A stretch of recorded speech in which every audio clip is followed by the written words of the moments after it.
This will change your world if you using Unity, programming in C#, something like that, or your coding language contains extensions. This can be simplified. How? Because this is a string and you can transform it. This is going to be my introduction to extensions. You can turn this into that and just keep going. Turn all the circles into this because you're going to return it back to normal by using transform method or extension and say circle. Whatever has to be here is a circle, actually. You decided. That's it. But this is just the tip of the iceberg. Anyways, I've seen that. I've been teased. You know, substring, you get a portion of a string, you transform it very easily. You have a split where it turns into an array using, you know, a splitter, I guess, of any kind. And then you have contains, where you say, like, do you have this in the string? Do you have this where it's split like that? Do you have it?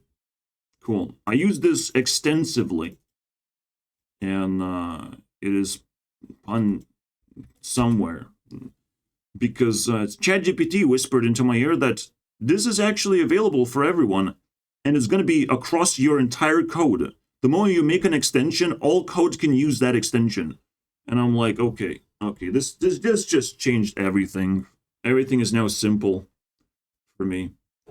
All of a sudden, code has been simplified 50% because this is incredibly useful. I'm going to discuss 5 cases where you can use extensions besides the one that I showed.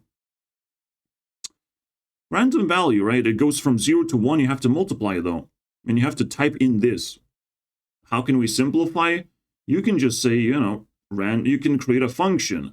But why make function when you can make an extension where you can pick a value and attach this? Now, again, maybe there's some static values. I don't know, man. I just learned extensions. I didn't learn anything more.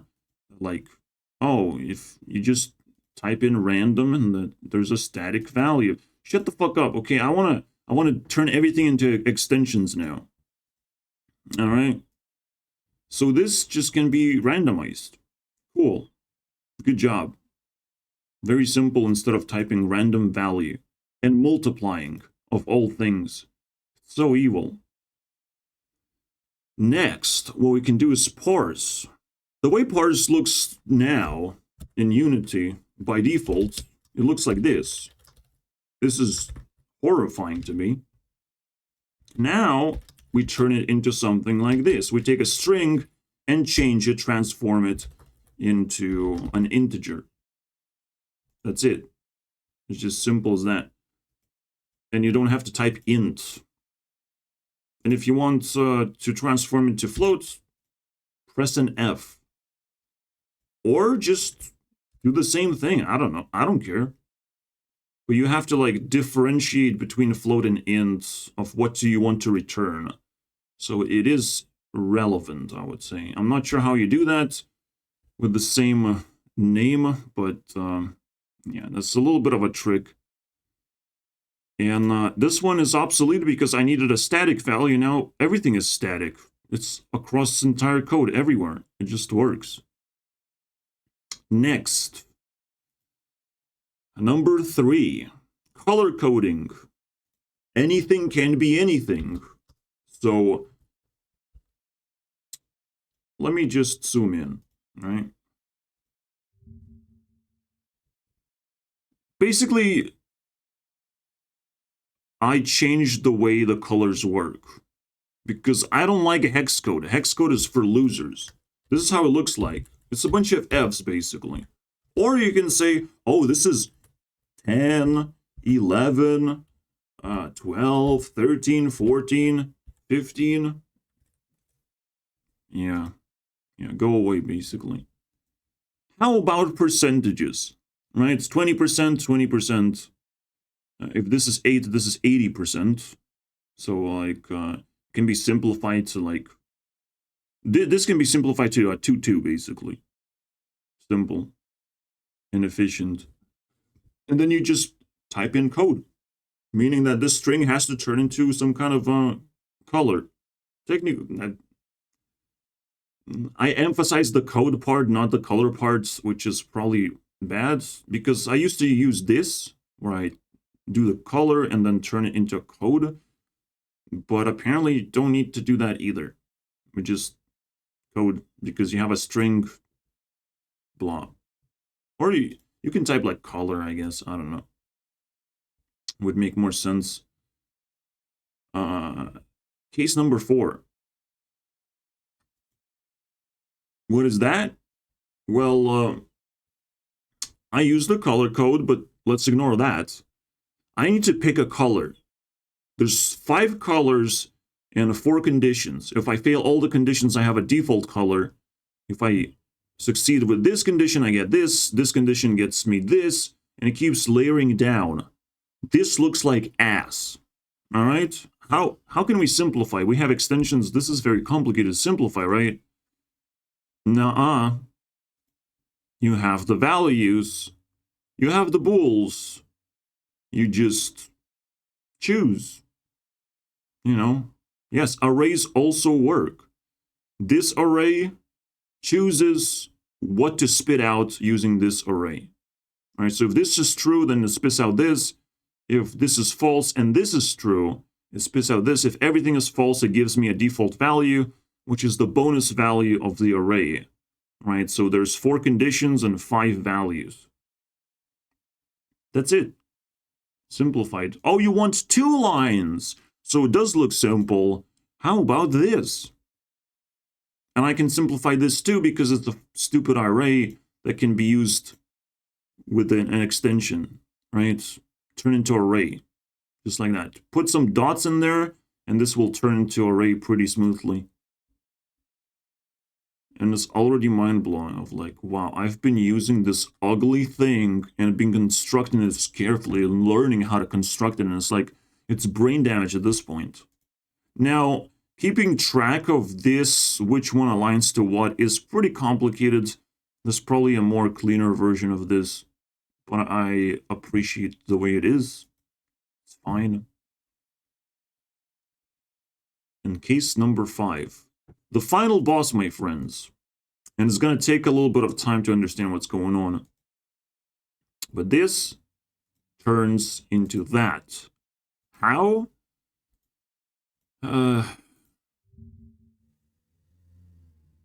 These are conditions. These are 4 conditions that give me 2 values. So it's not that complicated to grab the conditions, split them up, and get the values out of it. Meaning that it will turn into this. Zoom in, and I basically want to change the texture and what the texture represents, what kind of button is being held. So you can hold S key, or you can hold a different key to get the same result. Or there's a sticker where the key is sticky, so it will retain the result or whatever. So you have 4 bools, and they correspond with 4 textures and 5 default one, which basically doesn't change the texture at all. The same goes for sticky, but here you can see, you know, the default is just nothing. It's there, but it's just nothing. It was a bug, and I had to turn it into default so it doesn't change anything. It doesn't remove it, but, you know, it's just an example. So that works now. But what's so different about it? Well, we haven't got to the different part. I had to defeat this final boss now. Now it's the final boss. I just simplified the way I knew how. Also, texture 2D. I can do any array, not just string, using another magical trick called T. What the fuck is T? Well, it looks like this, and for some reason it works.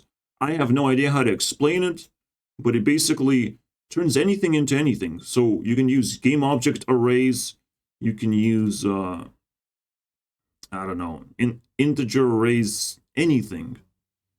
And it will spit out the same way, based on the booleans that you feed in. All right, which object should I pick? it will choose. Easy. Extension, modifier, really cool stuff. Well, look at this repetition. Input get key, key code nonsense. How do we transform every single key into, you know, a get key thing? How do we simplify this part of the code? This is the final solution. And to get to that solution is a little bit of work. As you can see, I need to do the same thing again. Booleans turn into a choice. But this is a different choice because keys work in a different way. The way keys work, you have to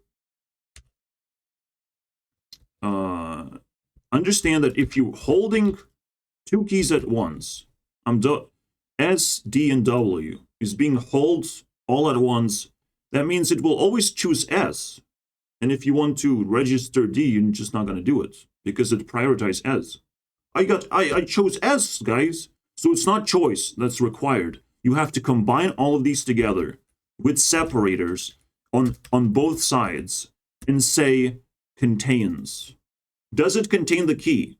So it chooses all of the correct choices, stitches them together, and then you can say, does it contain the key that I want?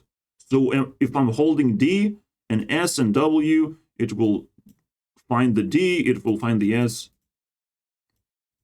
And you have to use the separators to understand or to let the function know how the key is actually named. What is the start of the name? Because there could be like a double S button or some bullshit like that, or triple S, because you type in Sniper Wolf too many times. I don't know.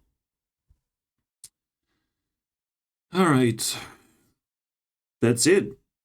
We defeated everything. And there's so many more applications. I use division for vectors, which doesn't exist normally. I use order in order to, use the set a last sibling, set as first. Like, we can simplify that shit easily into just order. What kind of order? Should it be first, last, move up 5 spaces, move down 5 spaces? This is so amazing. Also, the keys is not over yet. With the keys, you have a little bit additional space to do one more thing. So you see the key, but the key is being held, right? What if I want to do the key button up or key button down? Just insert this, translate it into, down and up. It's a little bit more complicated than that, but basically, up means up or plus means up, because there's no arrow up or arrow down symbol, which is so stupid at this point. Why do not keyboards have this? But this is up and this is down, as you can see. It translates the key code. So it's a little bit complicated, but these are like bools. I don't know. And they translate here. Now, it might be, again, very difficult to see what belongs where, but using the neighbors of you can see you can find the X here. The G is next to it and it all aligns if you want to insert something new, like a T. It's still fairly simple, even in the middle of the text. So you just find T here as well, and bam. And obviously you can use special symbols for everything. This is period, because I use too many periods already, so I'm I have to use a special thing for period. And this, why do I need KP? This is a keypad. This is to specify that this plus is a keypad plus. All right.